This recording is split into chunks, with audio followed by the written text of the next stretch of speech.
ప్రపంచంలో పెట్రోల్ ఖరీదులు మీకు తెలుసా?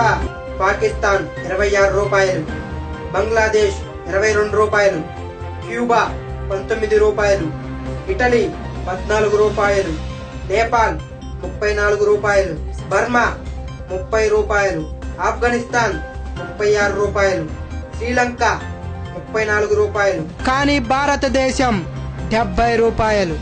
ఇది ఎలా అంటే రిఫైనరీ దగ్గర 1 లీటర్ ధర 16 రూపాయల 50 పైసలు, central tax 11.8%, plus exchange duty 9.7%, VAT cess 4%, state tax 8%, మొత్తం కలిపి 50 రూపాయల 5 పైసలు 1 లీటరు, మరియు అదనంగా 20 రూపాయలు.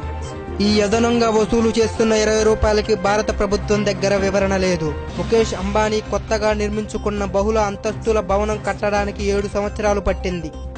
ఈ చిన్న భవనం ఆయన జీవిత భాగస్వామి యొక్క పుట్టినరోజు కానుక.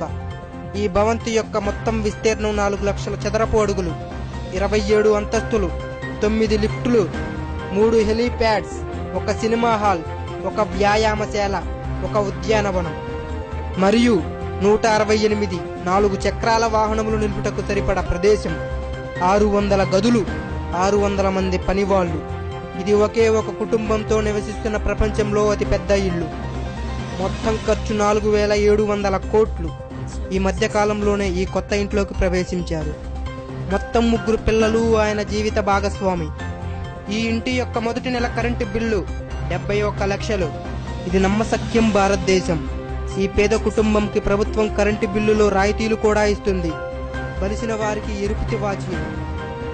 ఈ దేశం ఎలాంటిది అంటే అంబులెన్స్ కన్నా పిజ్జా ఫాస్ట్ గా వస్తుంది.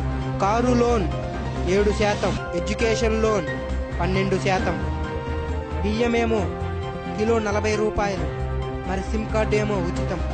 వీళ్ళకి స్వర్ణ పథకం అంటే బంగారు పథకం. వీళ్ళకి గవర్నమెంట్ 3 కోట్లు ఇస్తుంది. మరి ఇంకో షూటర్ బార్డర్లో శత్రువుతో పోరాడి చనిపోతే వారికి 1 లక్షతో చేతులు దులుపుకుంటారు. నిజమైన దేశమేనా? జాగో ఇండియా జాగో. దయచేసి అందరి భారతీయులకు పంపించండి. జోక్స్ రోజు ఎవరికో ఒకరికి పంపిస్తాం. దయచేసి దీనిని షేర్ చేయండి.